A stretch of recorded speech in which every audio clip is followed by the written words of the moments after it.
Good evening to the Westphalia Christian Community Church and the Westphalia community. Unfortunately, I was unable to attend this evening.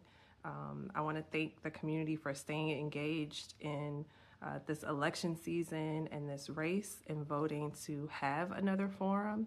Unfortunately, I have work travel, so I'm unable to attend in person, but I didn't want to miss the opportunity to speak to you all one more time and to make sure that you are hearing directly from me the reasons why you should vote for me to be the next county council member for District 6. So once again, my name is Dominique Lamb, and of course I'm running to represent you on the Prince George's County Council. I think it's important to note that I consider myself to be a public servant and not a politician, someone who has consistently for the duration of my career and most of my life, made it my business to serve others and to, in particular, look at what are the root causes of the issues that we're experiencing, and so how can we eliminate them by doing the heavy lifting involved with addressing those root causes. I'm currently a real estate broker. I am licensed in DC, Maryland, Virginia, Georgia, and Florida. My brokerage is not a traditional real estate brokerage in that myself and my agents tend to serve the people that look like us, right? That look like the Westphalia community, that look like the Prince George's County community. My work in real estate led me to becoming a housing equity strategist. And what that means is that I advise policymakers and lawmakers currently on different policies and laws that they can pass to address and hopefully eliminate the structural inequities that have persisted in our communities and that chronically exploit people that look like you and I. I've done a lot of research in this area, and my research has led me to develop a framework that I call the housing industrial complex. And essentially what that means is that where you live determines your life outcomes. And so that's something that shouldn't be the case. Where you live shouldn't determine whether or not you have access to clean air or clean water, good schools, fresh groceries, reliable public transportation. All of those things should be independent of where you lay your head at night. And so I'm approaching this work at the county council level from that lens, right? I've worked with folks at the federal level and at the national level. I've worked with folks at the state level. And when we see that there are systems in place that are keeping the work from progressing at the national level and at the state level, it makes even more clear how local politics truly is. And so I'm pursuing office now so that I can bring that change to the local level and to the everyday issues that we all experience as a result of our local elected officials' decisions. I enjoy working behind the scenes. I've appreciated the opportunity to advise those who have been elected and who are in a position to make change. But I realize that as the person with the ideas in the room, I actually need to be the one sitting at the table and articulating those ideas and being upfront. So that is the reason that now is the time for me to run for office, and now is the time for me to represent our community on the Prince George's County Council. As I've been campaigning and meeting different people along the way, a lot of everyday people want to know why they should vote for me as opposed to one of the other candidates in the race. And I think that there are some really important differences between my campaign and the other colleagues that I have that are running. For one, I am the only publicly financed candidate in this race. That means that I am capped in terms of the amount of donations that I can accept. That amount is $250 per individual. If I were not participating in public financing, that amount would be $6,000 per individual. I'm not allowed to accept donations from corporations and businesses. And because of that, that also means that I've had to be much more creative about getting my message out, about meeting people, and about helping people understand what their different options are, right? And becoming more informed as it pertains to voting and who the candidates are that are running to represent them.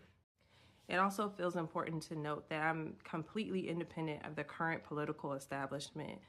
My experience has not been gained because I've worked with the current county council.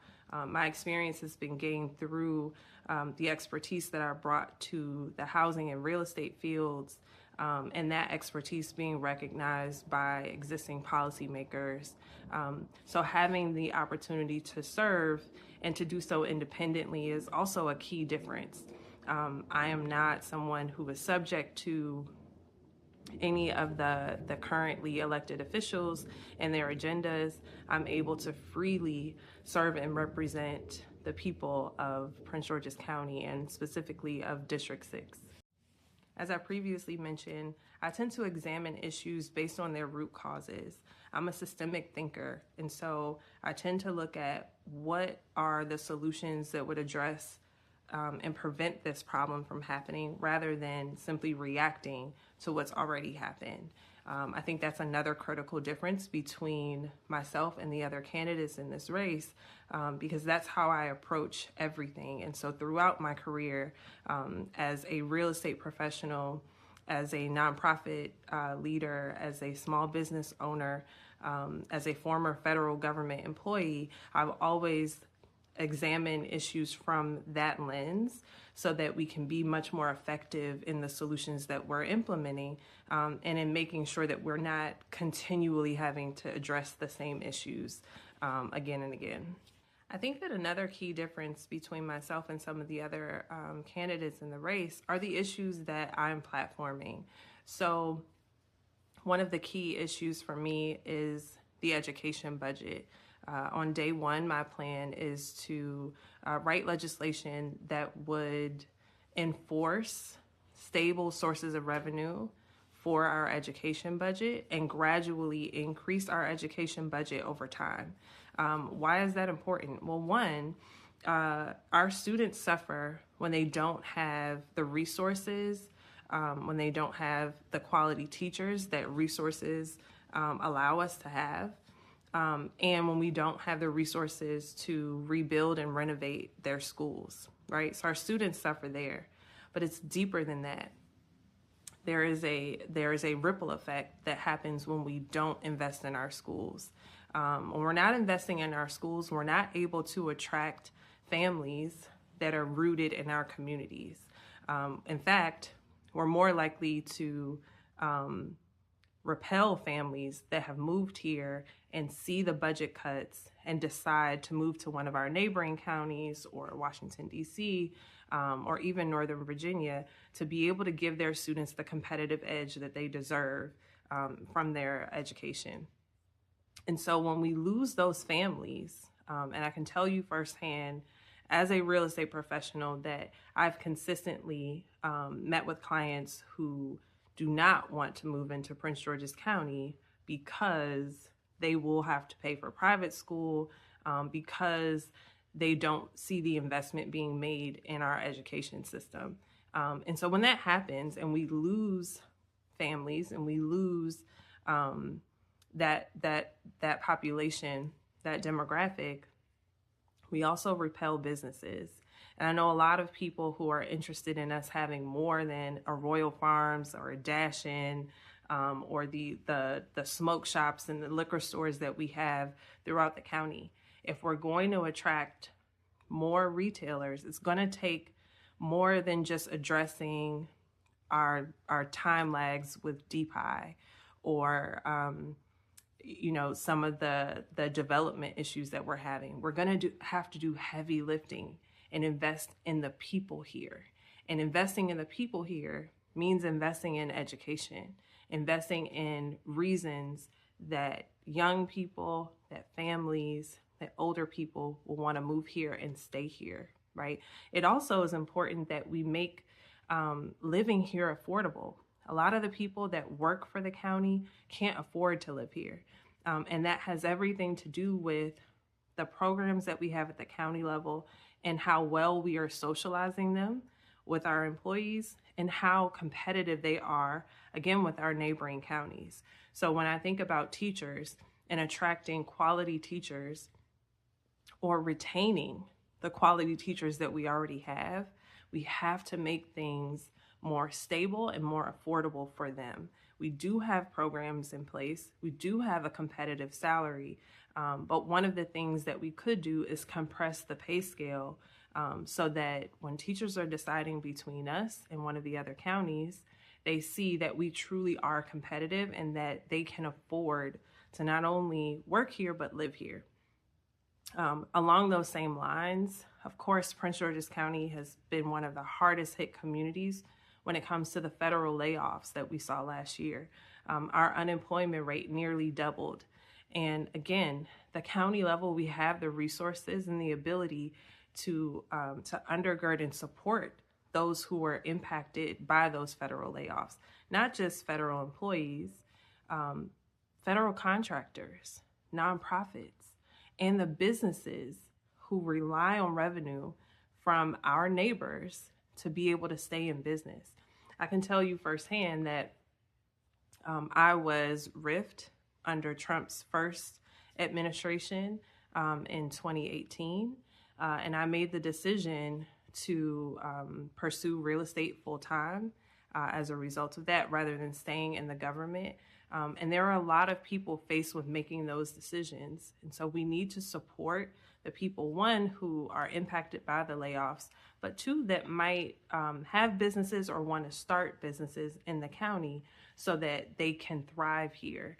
And again, that has to be stable, that has to be affordable. One of the other issues that I've been platforming are food deserts and increasing our food access. And I know that recently it was announced that Sprouts will be coming to the Westphalia community, which I think is amazing. I've been to Sprouts in other states, and I really like that grocery store. But we still have 44% of our residents living in food deserts. That shouldn't be.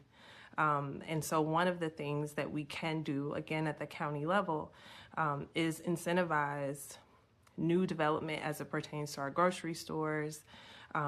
We can incentivize more farmers markets. We can create the spaces that our residents need to be able to have access, convenient access to fresh food, fresh groceries, right, on a consistent basis.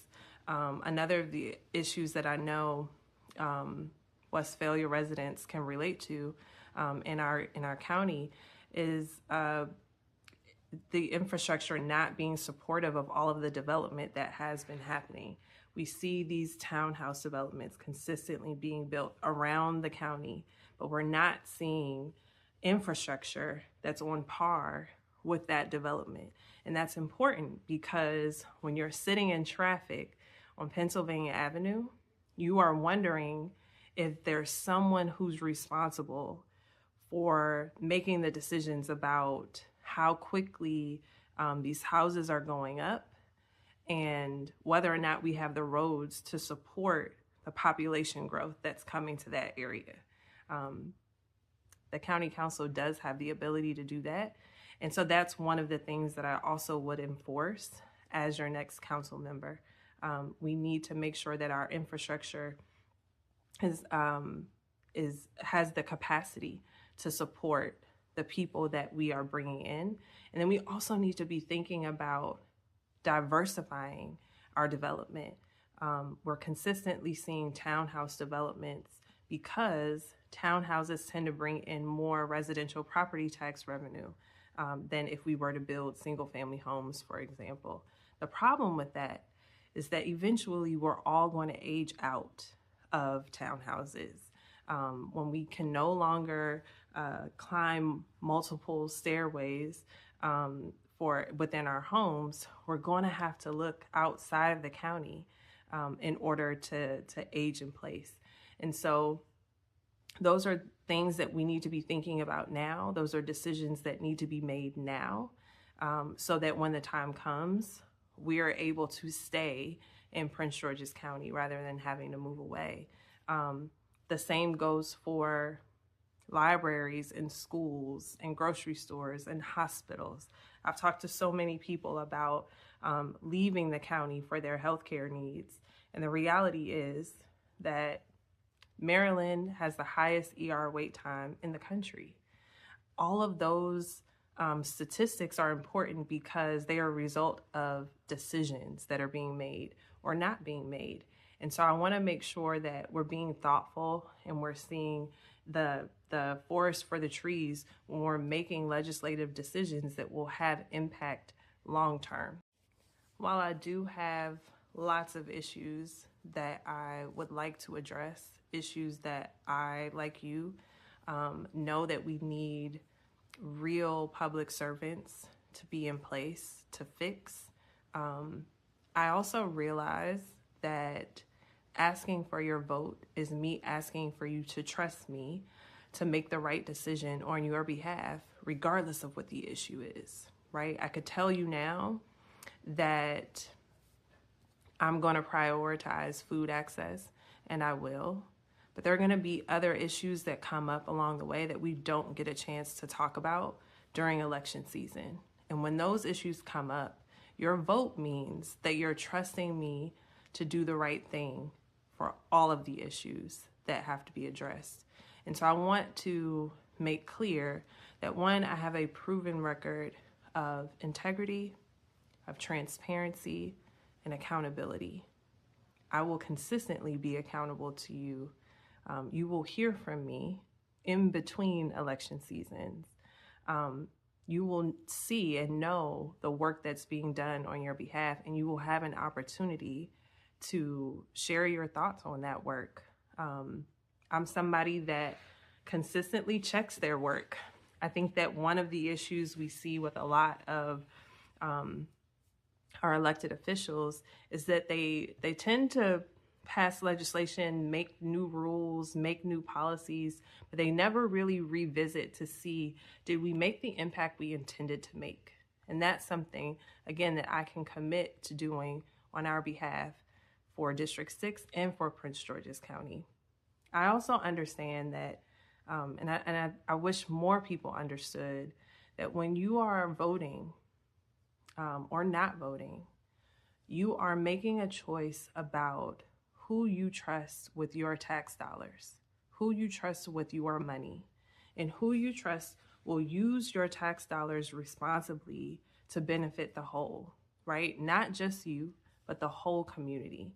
And again, there are thankfully quite a few clients and agents in a whole community that have trusted me with their money time and time again, and trusted me to help them to preserve their money or to build that wealth. And that's the same thing that I plan to do as a county council member. I'm going to use our tax dollars efficiently and responsibly. And I think that that's something that we should be able to count on from our elected officials. And that's not necessarily been the case in Prince George's County. I want to change that. I'm not running so that I can preserve the same political machine that has failed us time and time again. I'm running because I've been failed by that machine just like you have, and we need something different. We need everyday people who know what changes make sense to advocate for the collective good, and I'm here to do that. So I'm asking for your vote on June 23rd, or if you choose to vote before then. I'm asking for your trust. I'm asking for your support. I'm asking you to spread the word and tell others why you believe in the change that I'll be able to bring to the county council, to Prince George's County, and to District 6. And I look forward to the opportunity to see you again in person. I'm available if you have more questions for me. Thank you for taking the time to inform yourselves about who is running and what your different options are before voting. And I look forward to serving you as your next county council member for District 6. Thank you. I'm looking forward to